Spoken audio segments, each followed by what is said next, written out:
नमस्कार। जैसा कि आप जानते हैं कि ईरान और इजराइल के बीच जंग जारी है, लेकिन ईरान ने इजराइल के 4 बड़े शहरों को निशाना बनाया है और उन पर मिसाइल अटैक कर दिया है, जिसके बाद इजराइल के वो 4 बड़े शहर तबाह होते हुए नजर आ रहे हैं। हमारे साथ इस वक्त महिमा मौजूद हैं और तमाम अपडेट्स और जानकारी के साथ महिमा इस वक्त हमारे साथ हैं। महिमा, ईरान ने जिन 4 बड़े शहरों पर हमला किया है इजराइल के, उसके बारे में क्या जानकारी? देखिए, अभी तक आपको बताएं तो ईरान ने 4 जो शहर है, पहला तो तेल अवीव ही है जो कि इजराइल की राजधानी है। इसके अलावा बीशेरबा है, रमतगढ़ है और होलोन है। यहाँ पर 30 मिसाइलें दागी हैं ईरान ने, और ये मिसाइलें ऐसी दागी गई हैं कि वहाँ के जो स्टॉक एक्सचेंज है इजराइल का, वहाँ पर भी मिसाइलों का हमला हुआ है। इसके अलावा कुछ हॉस्पिटल्स पे भी हमले हुए हैं और कहा जा रहा है कि इजरायली मीडिया ने रिपोर्ट किया है कि 7 मिसाइलों को इजरायली डिफेंस सिस्टम ने रोकने में कामयाब रहा है, लेकिन इन हमलों में अभी तक बात करें तो 176 लोग घायल हो गए हैं और 6 बताया जा रहा है कि गंभीर रूप से घायल है। और ये इजरायली सोर्सेज के हिसाब से है, तो आप इस पर पूरा भरोसा भी नहीं कर सकते, क्योंकि वो अक्सर ऐसा माना जाता है कि वो अपनी जो भी संख्या है उन्हें दबाने की कोशिश करते हैं। लेकिन ईरान ने ये हमला क्यों किया है, ये भी जानना जरूरी है। देखिए, इजराइल ने पहले ईरान के अराक हैवी वाटर रिएक्टर पर हमला किया था। ये ईरान की न्यूक्लियर फैसिलिटी है जहां पर इजराइल की तरफ से हमला किया गया था। इस वजह से इस हमले की जो जवाबी कार्रवाई करते हुए ईरान की तरफ से जवाब में 4 बड़े शहरों पर हमला किया गया। इसके अलावा जो ईरान है उसकी तरफ से ये कहा गया है कि जो हाइफा शहर है उसे जो वहाँ के लोग हैं वो खाली कर दें। ये एक तरीके से वार्निंग दी गई है कि हाइफा शहर के जो लोग हैं वो उस शहर को खाली कर दें, क्योंकि हो सकता है कि आने वाले टाइम में बड़ा हमला ईरान वहाँ पर कर सकता है। हाइफा की अगर बात करें तो हाइफा इजराइल का एक बहुत ही हाईटेक शहर माना जाता है। वहाँ पर उनकी काफ़ी फैसिलिटीज़ हैं, जैसे कि रिफाइनरीज वगैरह हैं, और इसके अलावा बहुत ज़्यादा जो ज़रूरी प्लांट्स होते हैं वो उनके हाइफा शहर में हैं।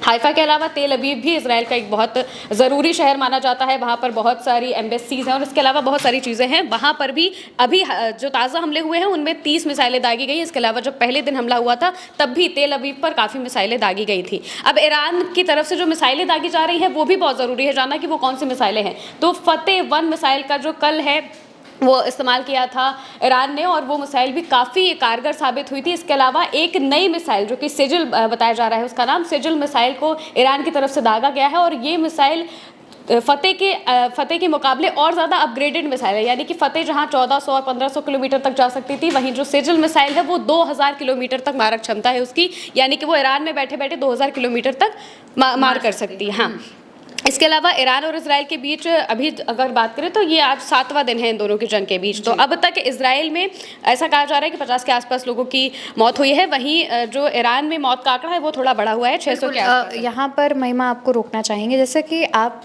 भी देख रही हैं खबरें, हम लोग भी कवर कर रहे हैं, तो इजराइल में मौतों का आंकड़ा कम है लेकिन ईरान में ज़्यादा है। इसके पीछे क्या वजह हो सकती है? इसके पीछे क्या ऐसा है कि इजराइल मौतों का जो आंकड़ा है वो छुपा रहा है, या फिर इजराइल के पास बंकर ज्यादा है? इस तरीके देखिए, इजराइल में क्या है, इजराइल की मेंटालिटी जो है वो शुरू से इस तरीके की रही है कि उन्हें जंग में होना ही है। ये बात वो अच्छे से जानते हैं कि हमारी कहीं ना कहीं किसी न किसी से जंग होगी ही। तो वो अपने सिविलियंस को बचाने के लिए उन्होंने बहुत पहले से उनकी प्लानिंग हुई है कि जितनी भी उनकी अर्बन बिल्डिंग्स हैं उन सब के नीचे बंकर्स बने होते हैं। यानी कि अगर आप यहाँ पर जो भी इंडिया में जो भी बिल्डिंग्स आप देखेंगे, ये तो नॉर्मल बिल्डिंग्स हैं, यहाँ पर कोई बंकर आपको नहीं दिखेंगे, लेकिन इजराइल में ऐसी ही बिल्डिंग्स के नीचे बंकर जरूर होते हैं, और वो जैसे ही सायरन बचाते हैं उनके जो भी लोग होते हैं वो सीधा बंकर में आ जाते हैं। और बंकर में आने की वजह से अगर कुछ नुकसान होता भी है तो उन्हें जो सिविलियंस हैं उनकी मौत कम होती है, क्योंकि वो सीधा बंकर में चले जाते हैं। वही ईरान ऐसी मेंटालिटी का नहीं है, उसमें उसे मतलब इतना जंग में जाने के लिए वो नहीं सोचता है। तो वो इतना जैसे कि इंडिया में भी नहीं है, क्योंकि इंडिया ने कभी नहीं सोचा है कि भाई हमारे साथ जंग होगी या जो भी चीज़ें होंगी, इस वजह से यहाँ पर भी बंकर्स नहीं है। बस सेम उसी तरीके से ईरान के पास भी नहीं है। इस वजह से जब वहाँ पर हमले हो रहे हैं, और इजराइल की अगर हम बात करें तो इजराइल ये नहीं देखता है कि हम मिलिट्री बेसिस पे हमला कर रहे हैं या फिर हम सिविलियंस पर हमला कर रहे हैं, वो सब पर बराबर अटैक कर रहे हैं। क्योंकि हमने भी देखा वो जो वीडियो सामने आया था, जो कि एंकर थी वो लाइव न्यूज़ कर रही थी और उसके सीधे जो मीडिया की बिल्डिंग थी उस बिल्डिंग पर ही हमला हो जाता है। इसके अलावा कई हॉस्पिटल्स पे भी हमले किए हैं। लेकिन अब एक और बात कहने वाली है कि जो चीज़ इजराइल खुद कर रहा था वही चीज़ जब उसके साथ हो रही है तो वो सामने आकर वो कह रहे हैं कि भाई जो खामेनेई हैं वो वॉर क्राइम्स कर रहे हैं, इन सबके जिम्मेदार वही होंगे, उन्होंने हॉस्पिटल पर हमला कर दिया, ये कर दिया, वो कर दिया। तो वही सेम चीज़ तो इजराइल ने खुद भी की थी, और जब वही चीज़ दोबारा उन्हें ये लगा था कि भाई हम करेंगे तो हो जाएगा कि भाई ईरान दब जाएगा या वो हो जाएगा, ईरान सरेंडर कर देगा। जो ट्रंप है वो भी बार बार आते गए कि भाई सरेंडर कर दो, सुप्रीम लीडर को हम जानते हैं कि कहाँ पर छुपे हुए हैं, और बहुत अजीब तरीके से उन्होंने बात की थी। लेकिन जो ईरान की सुप्रीम लीडर है वो पीछे हटे नहीं। उन्होंने कहा कि भाई हम तो रिटालिएट करेंगे और हम अच्छा खासा आपको नुकसान पहुंचाएंगे। इस वजह से उन्होंने जो अपनी मिसाइलें तैयार करके रखी हैं, एक से एक जो बड़ी मिसाइलें हैं उनको वो लगातार दागते जा रहे हैं और बार बार यही चेतावनी दे रहे हैं कि भाई आप देख लीजिए कि क्या हो सकता है युद्ध में। क्योंकि देखा जाए तो अगर जिस तरीके से ईरान की तरफ से जो रिटालिएशन हो रहा है वो भी बहुत मजबूत है। अभी तक इसराइल ने जो भी युद्ध लड़े हैं उनमें इतना ज़्यादा नुकसान उसे नहीं हुआ है जैसे कि पैलेस्टीन और उस सबके युद्ध में होता था। उस टाइम पर इतना ज़्यादा नुकसान नहीं होता था, लेकिन ईरान की तरफ से जो मिसाइलें दागे जा रही है वो इतनी ज़्यादा कारगर साबित हो रही हैं कि हम जो तस्वीरें देख रहे हैं, बिल्डिंग्स जो लगातार गिरती हुई दिखाई दे रही है, हॉस्पिटल पर हमला हो रहा है, स्टॉक एक्सचेंज तबाह कर दिया है इसराइल का, तो ये बड़ी एक युद्ध की तरफ है। बिल्कुल। और कहा यह भी जा रहा है कि इसराइल का साथ देने के लिए अमेरिका आगे आ सकता है और अमेरिका भी ईरान पर हमला कर सकता है, ऐसी तमाम खबरें चल रही हैं। अमेरिका ईरान पर हमला कर सकता है क्योंकि अमेरिका की तरफ से कई सारे जो फाइटर जेट्स हैं वो मिडिल ईस्ट में तैनात किए जा रहे हैं। मिडिल ईस्ट में बहुत सारी ऐसी कंट्रीज़ हैं जहाँ पर अमेरिका के बेसिस हैं, मिलिट्री बेसिस हैं।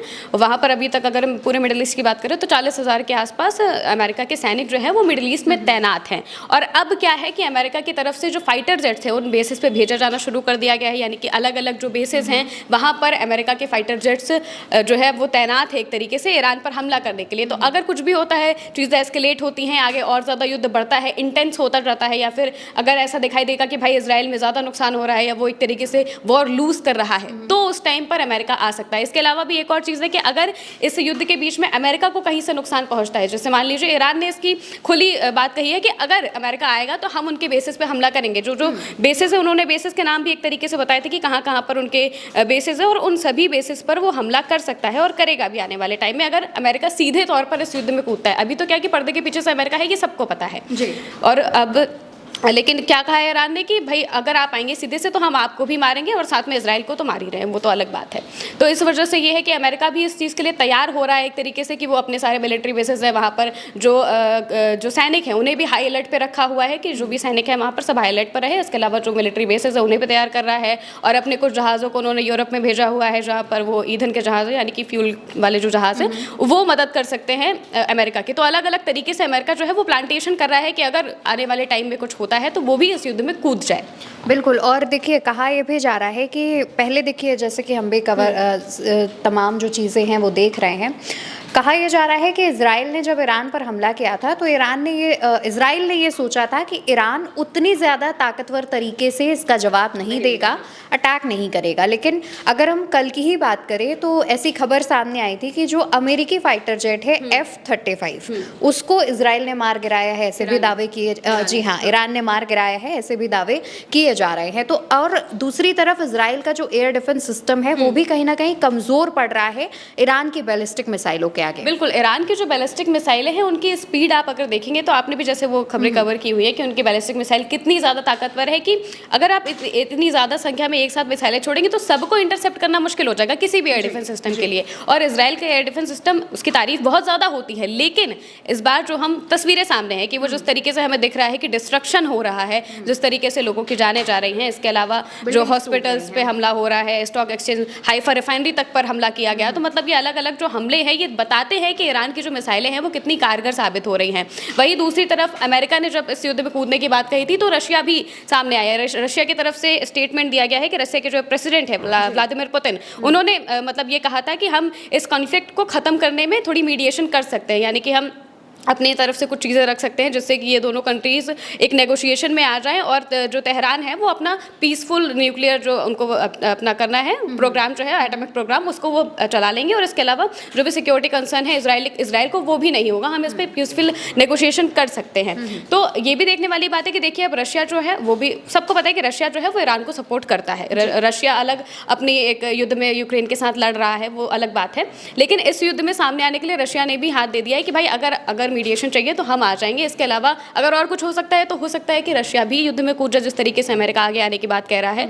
पर्दे के पीछे सही रशिया हो सकता है कि ईरान को और ज़्यादा मदद प्रोवाइड कर दे। तो ये जो युद्ध है पूरी तरीके से और ज़्यादा इंटेंसिटी की तरफ जा रहा है। ईरान की तरफ से जो है वो अभी पलड़ा भारी दिख रहा है।